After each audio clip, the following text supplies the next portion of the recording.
e mais uma transmissão da Academia Dynamis de Engenharia Geotécnica, que foca o treinamento aqui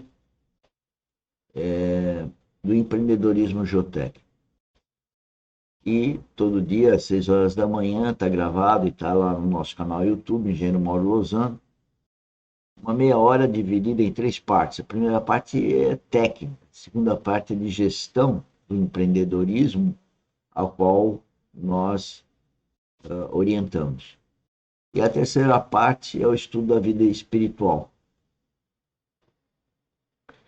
E nessa semana de carnaval, como não há correspondência com os cursos, estão lá na nossa grade de curso, e a semana que vem nós vamos ter de mecânica de solos básico, né? Essa semana, então, nós focamos falar um pouco de terraplanagem. Segunda-feira nós falamos de escavação.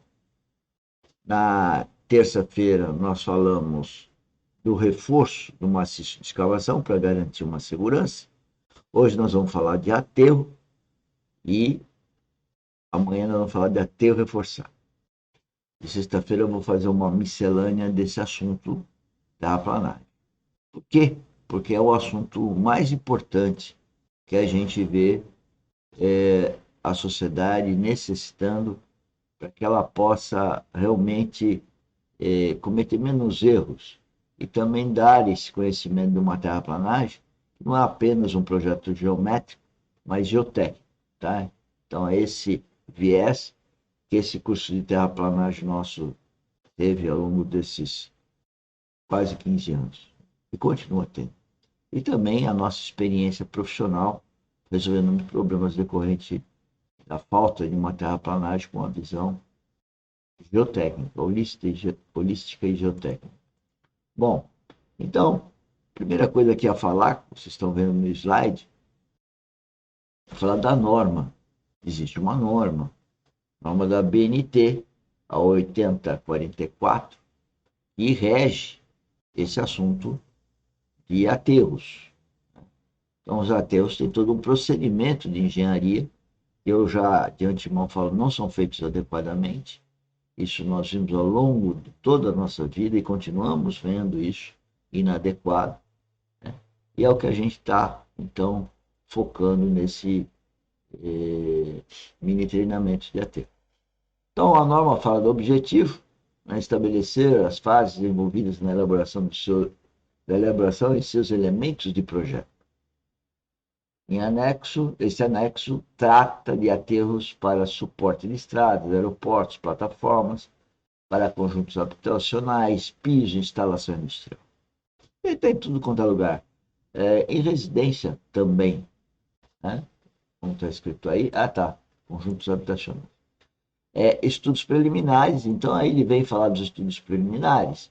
E eu não vou discorrer sobre toda a norma, porque nem teria tempo aqui, mas nos estudos preliminares nós devemos ter topografia, investigações preliminares, devemos ter 3 fases, eu entendo assim: investigação preliminar, básico, executivo, e para que a gente conheça as áreas de empréstimo, as áreas que vai ser dada origem dos solos a serem utilizados no aterro, e também conhecer os solos de fundação desse aterro. Né? É um maciço que está lá e vai ficar ou não, né? Depende das condições de resistência, e da onde ele provém. E pode ser mais do que um solo, portanto, a área de empréstimo deve ser investigada. E depois fala, escolhida uma alternativa, quer dizer, depende da situação, você pode ter alternativas aí, né, de aterro, de áreas de empréstimo, como tratar a fundação, se há problema ou não de fundação, se o solo é collapsível, expansivo, enfim. E para o projeto básico, isso que eu queria destacar, para que todos tenham noção dessas coisas, está lá na norma, na fase de preliminar já fala em investigação e topografia, e na fase de projeto básico reforça, fala em programa de investigação e ensaios de campo e laboratório. Eu chamo isso de PIG, PIG, Programa de Investigação Geotécnica. da fundação do aterro, como acabei de dizer, procurando conhecer a resistência, a compressibilidade ou deformabilidade e técnicas de melhoramento das condições de fundação. Acabei de comentar sobre isso.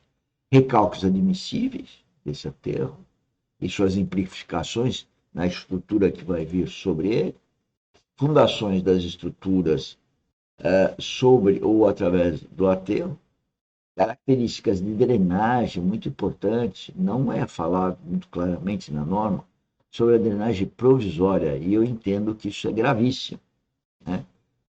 Pois o aterro é feito 99,99%, por que eu não falo sempre? Porque tem um jeito de cobrir um aterro. Isso é caro, dependendo do tipo da obra, justifica-se ou não. E tem aí, então, as características de drenagem da área que será aterrada. E também durante a execução do aterro. Resistência do material do aterro, fundamental. As pessoas fazem aterros sem ter noção das propriedades de resistência, de formabilidade, do Proctor normal, umidade ótima, uma série de variáveis que são fundamentais para você poder ter, então, a questão relativa a atender às normas. Características de disponibilidade de material de empréstimo, estudo de área de empréstimo, de origem para fazer o aterro. E aqui, os senhores já viram isso em outros mini-aulas também, eu falei sobre esse slide, e também no mini-treinamento de segunda-feira, se não me falha a memória. Nós temos, então, um nível do terreno genérico, essa slide é para dar essa ideia de movimentação do que nós devemos fazer. Ele não é uma estilização do que deve ser feito, ela não é um caso real, tá? É um desenho esquemático para a gente poder se expressar aqui. E aí eu tenho, então, o desejo de fazer um corte, que aqui na nossa conversa de hoje vai ser um corte para poder fazer um aterro. Né? Um corte para fazer um aterro. Eu não consigo fazer um aterro se eu não escavar em algum lugar. Né? E não consigo fazer um corte sem dispor do material que eu escavei em algum lugar. E o que é bom a gente destacar aqui, que tanto no corte como no aterro, nós temos que fazer esses estudos que eu falei há pouco, que está na norma. Sondagem, topografia, para definir os taludes, as cotas dessas obras de terraplanagem. Então, o que nós fazemos à medida que a gente tem a topografia e tem a intenção? Tracejado é a intenção. A intenção significa o que eu pretendo fazer, onde eu vou escavar e onde eu vou aterrar. E veja que o volume, nesse papo nosso aqui, o volume de corte tem que ser igual ao volume de aterro, no desenho. Essas áreas são iguais, os volumes são iguais. Mas os solos que você escava num lugar, quando você compacta, ele não vai ter o mesmo volume no outro.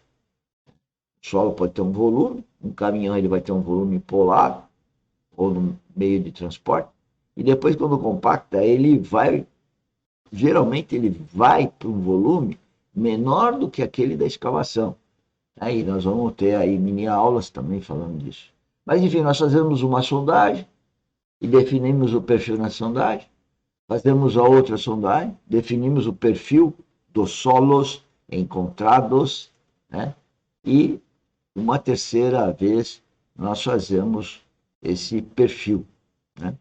E aí nós definimos as camadas, tipicamente iguais, e ao definir as camadas, que é essa situação, eu tenho agora o subsolo conhecido, eu vou escavar para fazer o aterro, e aí eu vou ter as rupturas de corte e as rupturas de aterro. No caso das rupturas de aterro, que é o objeto dessa apresentação, tem algum problema, nós vamos então fazer o aterro reforçado, que vai ser o assunto de amanhã. Então, esse encadeamento que eu queria mostrar para os senhores hoje, nessa primeira parte